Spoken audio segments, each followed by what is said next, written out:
آدمی جہاں کہیں بھی ہو، یہ بالکل سچ ہے کہ اللہ اس کے ساتھ ہے، اور اللہ جانتا ہے کہ آپ اس وقت کیا سوچ رہے ہیں جب آپ یہ الفاظ پڑھ رہے ہیں۔ اللہ ہمیں بتاتا ہے کہ وہ ہمیں ہر جگہ دیکھتا ہے۔ تم کوئی کام نہیں کرتے، اور نہ قرآن کی کوئی آیت پڑھتے ہو، اور نہ کوئی عمل کرتے ہو، مگر یہ کہ جب تم اس میں مشغول ہوتے ہو تو ہم تمہارے حاضر و ناظر ہوتے ہیں۔ زمین اور آسمان میں ذرہ برابر کوئی چیز تمہارے رب سے پوشیدہ نہیں، اس سے چھوٹی اور بڑی کوئی چیز نہیں مگر واضح کتاب لوح محفوظ میں درج ہے۔ قرآن 10:61۔ وہی ہے جس نے آسمانوں اور زمین کو 6 دنوں میں پیدا کیا، پھر عرش پر قائم ہوا۔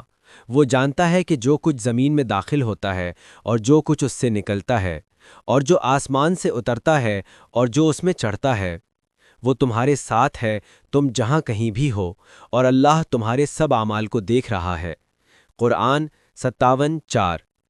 یہ نکتہ بدھ مت کے ماننے والوں کی مشرکانہ سوچ کو ظاہر کرتا ہے، جیسا کہ دیگر بہت سی مثالیں کرتی ہیں۔ بدھا کے پیروکار اسے ہر چیز دیکھنے والا اور ہر چیز جاننے والا سمجھتے ہیں۔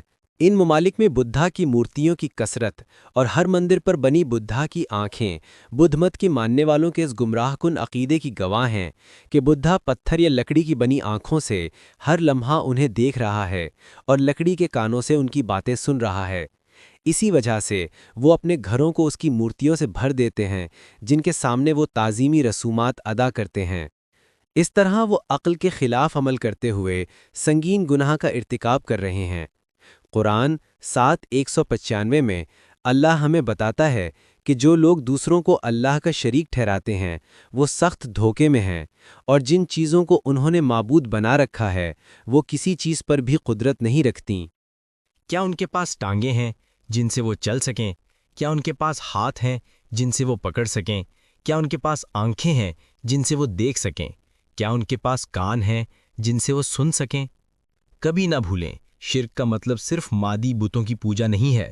جو کوئی بھی کسی شخص کو اس کی دولت و اسباب کی وجہ سے عزت دیتا ہے، یہ سمجھتے ہوئے کہ یہ چیزیں اسی کی ملکیت ہیں اور اس کی اپنی کسی قوت کا نتیجہ ہیں، در حقیقت وہ اس شخص کو معبود بنا رہا ہے، اس بات کو نہ سمجھتے ہوئے کہ یہ فانی چیزیں ایک آزمائش ہیں جو اللہ نے اس کے لیے کھڑی کی ہیں۔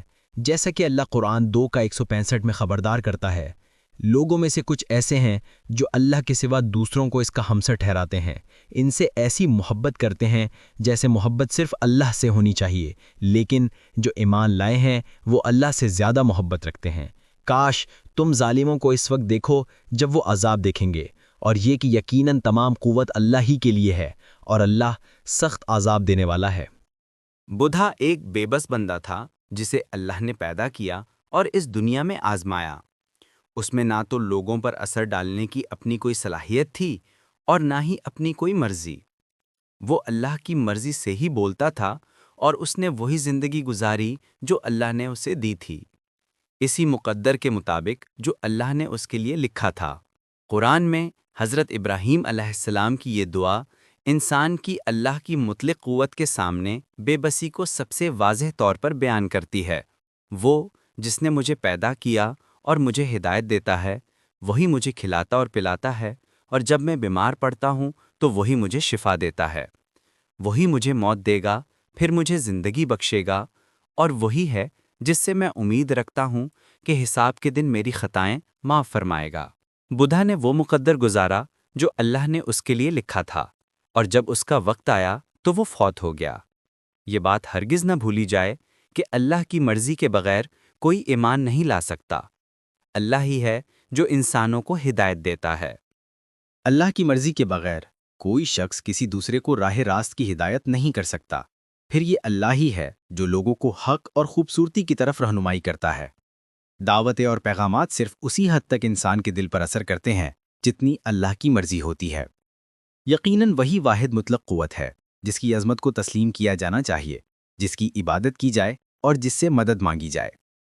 جیسا کہ اللہ نے قرآن 22:74 میں اس حقیقت کا اعلان فرمایا، انہوں نے اللہ کی صحیح قدر نہیں پہچانی، بے شک اللہ بڑی قوت والا زبردست ہے۔ قرآن میں ایسے لوگوں کی متعدد مثالیں دی گئی ہیں جو بتوں کی پوجا کرتے ہیں۔ صرف ایک مثال کے طور پر ابراہیم علیہ السلام کی قوم کے مشرکین اپنے معبودوں کی مورتیاں تراشتے، ان کی پوجا کرتے اور ان کی پکار پر لبیک کہتے تھے۔ قرآن 21:52-53 میں ہمارا رب بیان فرماتا ہے، جب انہوں نے اپنے باپ اور اپنی قوم سے کہا، یہ کیا مورتیاں ہیں جنہیں تم پکڑے بیٹھے ہو، تو انہوں نے جواب دیا، ہم نے اپنے باپ دادا کو انہیں پوجتے دیکھا ہے۔ جیسا کہ یہ آیات ظاہر کرتی ہیں، انسانوں نے اس قسم کی عبادت کو ایک ورثے کے طور پر اپنایا ہے جو ان کے آباء و اجداد نے ان تک پہنچایا۔ اس طرح بت پرستی، چاہے وہ کتنی ہی غیر منطقی کیوں نہ ہو، ایک قسم کی سماجی سرگرمی بن جاتی ہے جو بچپن سے یاد کی جاتی ہے اور جدید ترین معاشروں میں بھی عجیب نہیں سمجھی جاتی۔ قرآن 27ویں سورت میں آیت نمبر 24 اور 25 میں اللہ فرماتا ہے کہ سبا کی قوم بھی ابراہیم علیہ السلام کی قوم کی طرح مشرک تھی۔ میں نے اس یعنی ملکہ سبا اور اس کی قوم کو دیکھا کہ وہ اللہ کے بجائے سورج کو سجدہ کر رہے ہیں۔ شیطان میں ان کے اعمال ان کے لیے خوشنما بنا دیے ہیں اور انہیں راستے سے روک دیا ہے، سو وہ ہدایت نہیں پاتے، اور اس اللہ کو سجدہ نہیں کرتے جو آسمانوں اور زمین کے پوشیدہ خزانے نکالتا ہے اور جو کچھ تم چھپاتے یا ظاہر کرتے ہو اسے جانتا ہے۔ یہ آیات ہمارا دھیان ایک اور اہم نقطے کی طرف دلاتی ہیں کہ شیطان نے مشرکانہ مذاہب کو لوگوں کے لیے معتبر اور معنی خیز بنا کر پیش کیا ہے تاکہ انہیں اللہ کے راستے سے روک سکے۔ مثال کے طور پر شیطان جانتا ہے کہ سورج پوجنے کے لائق کوئی معبود نہیں بلکہ باقی کائنات کی طرح اللہ کی ایک مخلوق ہے۔ دوسرے لفظوں میں، ہر وہ مشرکانہ مذہب جو اللہ کی وحی کے خلاف ہے دراصل شیطان کے بہکاوے پر قائم ہے، جو ایسا اس لیے کرتا ہے تاکہ مرد و عورت اللہ کے سامنے سجدہ نہ کریں۔ قرآن میں شرک کی ایک اور مثال اللہ بنی اسرائیل کے حوالے سے بیان کرتا ہے۔ جب وہ موسیٰ علیہ السلام کے ساتھ فرعون اور اس کی قوم سے بچ نکلے تو ان کا ایک ایسی قوم سے سامنا ہوا جو بتوں کی پوجا کرتی تھی، اور انہوں نے موسیٰ علیہ السلام سے مطالبہ کیا کہ وہ بھی ان کے لیے اسی طرح کا کوئی معبود بنا دیں۔ قرآن 7ویں سورت میں آیت نمبر 138 اور 39 میں اللہ اس واقعے کو بیان کرتا ہے، ہم نے بنی اسرائیل کو دریا پار کرایا تو وہ ایک قوم کے پاس سے گزرے جو اپنے بتوں کی پرستش میں مشغول تھی۔ انہوں نے کہا، موسیٰ ہمارے لیے بھی ایک معبود بنا دو جیسے ان کے معبود ہیں۔ موسیٰ نے کہا، تم یقیناً جاہل قوم ہو، جن باتوں پر یہ لوگ ہیں وہ تباہ ہونے والی ہیں، اور جو کچھ یہ کر رہے ہیں وہ بے اصل ہے۔ اس بیان سے ہم دیکھتے ہیں کہ بنی اسرائیل نے نادانی کا مظاہرہ کرتے ہوئے ایک ایسا معبود چاہا جسے وہ اپنی آنکھوں سے دیکھ سکیں، جس کے سامنے جھک سکیں اور شاید پیچیدہ رسومات ادا کر سکیں۔ یہ اس بات کی نشاندہی کرتا ہے کہ وہ اللہ کی عظمت کو نہ سمجھ سکے اور نہ ہی اس کی قدر کر سکے۔ اگرچہ موسیٰ علیہ السلام نے انہیں سچائی سمجھائی، لیکن جیسے ہی وہ ان سے جدا ہوئے انہوں نے اپنے لیے ایک بت تراش لیا جو ایک بڑی گمراہی تھی۔ قرآن 748 سے 149 میں اللہ ہمیں بتاتا ہے کہ فوراً بعد انہیں ندامت نے آ گھیرا۔ موسیٰ کے جانے کے بعد ان کی قوم نے اپنے زیورات سے بچھڑے کی ایک مورتی بنا لی جو اس میں پھونک مارنے سے بھینسنے جیسی آواز نکالتی تھی۔ کیا انہوں نے نہیں دیکھا کہ وہ ان سے بات نہیں کر سکتی اور نہ ہی انہیں کسی راستے کی ہدایت دے سکتی ہے؟ پھر بھی انہوں نے اسے معبود بنا لیا اور وہ ظالم ٹھہرے۔ جب انہیں اپنے کیے کا پورا احساس ہوا اور انہوں نے دیکھا کہ وہ گمراہ ہو چکے ہیں تو کہنے لگے، اگر ہمارے رب نے ہم پر رحم نہ کیا اور ہمیں معاف نہ فرمایا تو ہم یقیناً نقصان اٹھانے والوں میں سے ہو جائیں گے۔ لیکن جن لوگوں نے بچھڑے کو معبود بنا لیا تھا، اللہ نے انہیں یہ جواب دیا۔ قرآن 752 میں۔ اردو ترجمہ: بچھڑے کو معبود بنانے والوں پر تو ان کے رب کی طرف سے غضب نازل ہوگا اور دنیا کی زندگی میں بھی ذلت ان کا مقدر بنے گی۔